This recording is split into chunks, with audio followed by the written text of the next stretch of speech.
Miss India बनने का सपना तो हजारों लड़कियां देखती हैं, पर हर किसी की हकीकत तनुश्री दत्ता जैसी नहीं होती।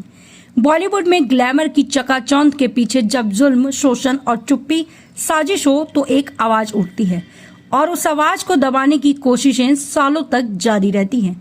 आज भी उसी आवाज की एक नई चीख, एक नया वीडियो वायरल हो चुका है। जानिए पूरी कहानी तनुश्री दत्ता की जुबानी।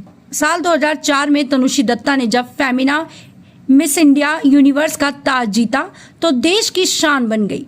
वो भारत का प्रतिनिधित्व करने गई मिस यूनिवर्स में और टॉप 10 में जगह बनी। उसके बाद बॉलीवुड में उन्होंने जब इमरान हाशमी के साथ आशिक बनाया आपने किया तो ओवरनाइट सेंसेशन बन गई।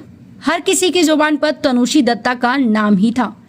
उनकी मुस्कान, उनका आत्मविश्वास और बोल्ड अंदाज एक नई नायिका का जन्म हुआ था। उन्होंने भागम भाग, ढोल, रिस्क, चॉकलेट जैसी कई फिल्मों में काम किया, लेकिन यह सफर जितना फिल्मी था उतना ही डरावना भी था। एक ऐसा साल जिसने तनुश्री की जिंदगी बदल दी।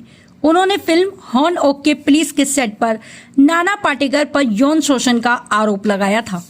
तनुश्री का कहना था कि शूटिंग के दौरान उन्हें गलत तरीके से छूने की कोशिश की गई और जब उन्होंने इसका विरोध किया तो सेट पर गुंडों से हमला कराया गया। तनुश्री ने बताया था कि मैंने कहा लेकिन कोई नहीं सुना। इसके बाद उन्होंने बॉलीवुड के चुप चुप के चलने वाले माफिया सिस्टम पर भी सवाल उठाए, लेकिन नतीजा पैसों के ऑफर, धमकियां और गुमनामी। साल 2018 में तनुश्री फिर सामने आई।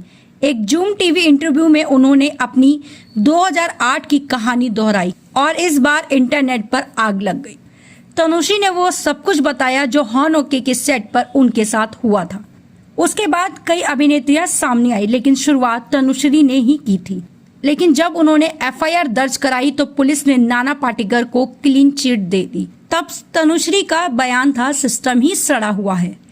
इस सब के बाद तनुश्री ने बॉलीवुड से दूरी बना ली। वो अमेरिका चली गई, जहां उन्होंने विपासना, ध्यान और आत्म खोज का रास्ता अपनाया। इंडिया लौटकर भी उन्होंने किसी फिल्मी दुनिया से दूरी बनाए रखी। अब जुलाई 2025 में तनुश्री फिर से चर्चा में हैं, लेकिन इस बार एक वीडियो में वो रोते हुए कहती हैं, मुझे मेरे ही घर में डराया जा रहा है। घरों में नौकरानियां भेजी जाती हैं जो मेरी निगरानी करती हैं। मेरी तबीयत खराब कर दी गई है, मेरी चीजें चोरी हो रही हैं। उन्होंने कहा कि मैं एक समस्या से भी गुजर रही हूँ। तनुश्री ने यह वीडियो मंगलवार की शाम अपने इंस्टाग्राम अकाउंट पर शेयर किया। उन्होंने पुलिस कंप्लेंट करने की बात भी कही। तनुश्री दत्ता की एक कहानी सिर्फ एक महिला की नहीं, ये एक इंडस्ट्री की पोल खोलती है। क्या सच बोलने वाली महिलाओं को यूं ही चुप कराया जाएगा? क्या बॉलीवुड कभी नहीं बदलेगा?